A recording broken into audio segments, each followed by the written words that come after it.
안녕하세요. 미국 탑보딩 스쿨 및 아이빌리그 대학교 입시 전문 나무 컨설팅의 문성준 팀장입니다. 오늘은 고학년 보딩 스쿨 입학을 준비하고 있는 학생들에게 말해주고 싶은 내용인데 꼭 읽어야 할 문학 필독서들을 한번 소개해드려 볼까 합니다. 지금 추천해드리는 도서들은 단순히 학업 준비뿐만이 아니라 보딩 스쿨 이후 대학 공부 넘어서 이제 본인의 철학 관념을 디벨롭하는 데도 굉장히 도움을 줄 수 있는 도서들이니까 집중해서 시청해 주시면 도움이 많이 될 것 같습니다. 우선 왜 필독서들을 읽어야 할까요? 미국의 명문 탑보딩 스쿨들은 상대적으로 높은 학문적인 역량을 요구를 합니다. 그리고 상당히 높은 수준의 인문학적 소양과 철학적 소견을 요구를 합니다. 이러한 역량들을 키우기 위해서는 학생들은 탑보딩 스쿨들의 잉글리시 수업 커리큘럼에서 자주 다루게 되는 이런 문학 작품들을 접해보는 것이 큰 도움이 될 것 같습니다.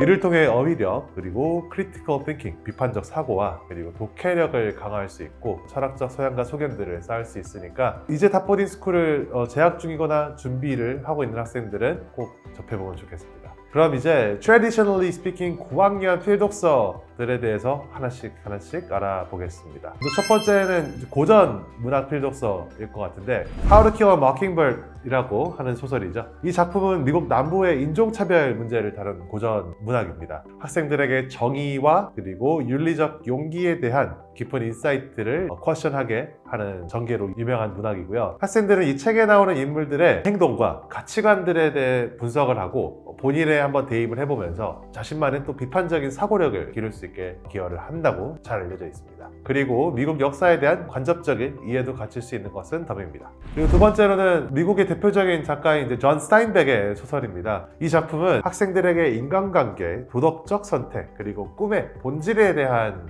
깊은 탐구를 할 수 있는 전개로 잘 알려져 있습니다. 그리고 이제 현대문학 필독서 3권 정도 알아보겠는데요. 이 책은 네이티브 아메리칸 작가가 본인의 목소리로 들려주는 네이티브 아메리칸으로서의 청소년 성장 이야기로 알려져 있습니다. 학생들은 이 책을 통해서 정체성, 그리고 문화에 대한 중요성, 그리고 사회적 불평등 이런 부분들에 대해서 좀 고민하면서 사고의 영역을 그리고 다양성에 대한 수용성을 넓힐 수 있는 좋은 책이라고 볼 수 있겠습니다. 그 다음으로는 이제 유명한 라틴계 작가인 샌드라의 작품인데요. 이 작품은 시와 같은 단편 에세이 형식으로 구성되어 있습니다. 꿈과 희망에 대한 이야기하는 성장 소설이라고 볼 수가 있겠고요. 아이들에게 성장과 소속감, 커뮤니티에 대한 이야기를 들려줌으로써 학생들의 언어적 감각과 사회성에 대한 질문을 던지는 소설들입니다. 세 번째로는 고전이라고도 볼 수 있을 만한 정말 잘 알려져 있는 작품이죠. The Lord of the Flies by 윌리엄 골딩인데 전 세계 청소년들이 가장 많은 읽은 책들 중 하나가 아닐까 싶습니다. 파리대항이라고도 하죠. 무인도에 갇힌 소년들의 생존 이야기를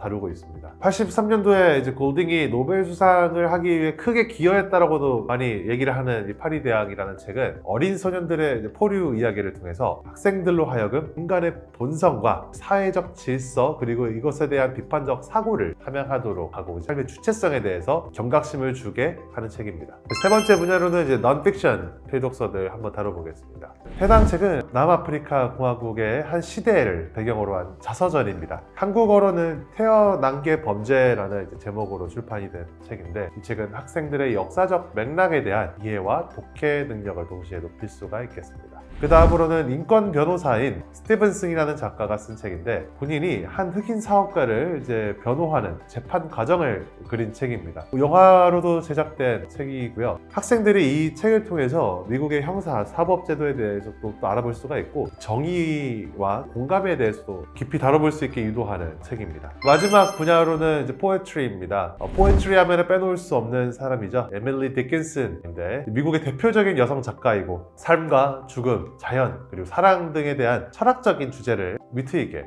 다루는 시들입니다. 이를 통해서 학생들이 어휘력, 해석 능력, 당연하게도 언어와 운율, 리듬감에 대해서 좀 이해를 갖출 수가 있게 되고 철학적인 소양들을 쌓을 수 있기 때문에 굉장히 또 좋은 책이라고 저는 생각을 합니다. 그리고 마지막 책입니다. Odyssey by Homer. 에픽 포엠을 우리 어린 아이들이 다루기에 좀 이르지도 않을까라고 생각들 하시는 분들 계신데 심도 있는 해석을 통해서 배우는 수준이 아니더라도 고학년 때 학생들이 이 책을 통해서 얻어갈 수 있는 것도 굉장히 저는 크다고 느껴집니다. 미국 고등교육을 마치신 분들은 분들은 이제 굉장히 익숙한 책이기도 할 텐데 보딩스쿨을 준비하는 아이들이 이 고대 그리스 서사시, 그러니까 에픽 포엠을 통해서 서사의 구조를 분석하고 독해력과 상상력, 철학적인 그리스의 특유의 문화에 대한 이해를 좀 높일 수가 있습니다. 앞서 다뤘던 이러한 필독서들을 통해서 우리 친구들이 얻어갈 수 있는 것들 특징적으로 몇 가지가 있는데 한번 언급을 해드리고 마무리하겠습니다. 첫 번째로는 어휘력입니다. 문학 작품 속 다양한 어휘들을 익히고 편협한 어휘력이 아닌 다양한 이제 어휘력들을 본인의 것으로 흡수하고 사고력을 기를 수 있는 좋은 기회가 될 것 같습니다. 그리고 보딩스쿨을 다닐 때 학업뿐만이 아니라 추후 대학교 그리고 사회에서도 자주 사용되는 본인만의 또 고급 어휘력과 사고력을 좀 기를 수가 있게 되니까 이런 부분들 간과할 수가 없겠고, 비판적 사고력입니다. 소개해드린 필독서들이 다 공통적으로 갖추고 있는 요소인데 비판적인 사고를 기를 수 있게끔 독자들로 하여금 계속해서 질문하고 답을 하는 기회를 얻어갈 수가 있습니다.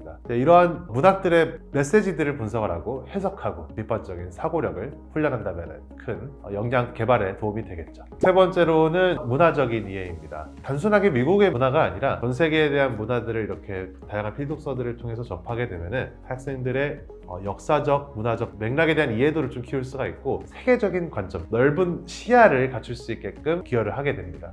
세계의 리더가 된다라는 관점을 봤었을 때 다양한 문화, 민족, 그리고 역사에 대한 전반적인 이해와 그리고 포용성을 키우게 된다는 것은 본인의 역량에 근본적으로 기여를 하는 것이기 때문에 어릴 때 접했을 때 큰 효과를 볼 수가 있는 게 이제 이런 필독서들이라고 생각됩니다. 덤으로 이제 우리 친구들의 전반적인 독해력을 또 길러줄 수가 있기 때문에 나중에 뭐 토플이라든지 SAT라든지 시험들을 준비하는 것을 앞두고 있는 우리 학생들에게는 또 좋은 스킬이 길러지겠죠. 네, 오늘은 제가 생각했을 때 우리 9학년을 앞둔 학생들이 한 번씩은 꼭 읽어봤으면 하는 필독서들 간략하게 다뤄와 봤습니다. 저희 나무 컨설팅에서는 우리 학생들의 철저한 입시를 위해서 학업 관리, 토플, SSAT 및 SAT, 다양한 엑스트라 커리큘러에 대한 지도 관리까지 종합 관리 컨설팅을 진행을 하고 있습니다. 이러한 관리를 통해서 탑 보딩스쿨 및 아이빌리그 입시를 철저하게 준비하고 싶으신 우리 학생과 학부모님들께서는 언제든지 저희 나무 컨설팅에 문의 주시길 바랍니다. 감사합니다.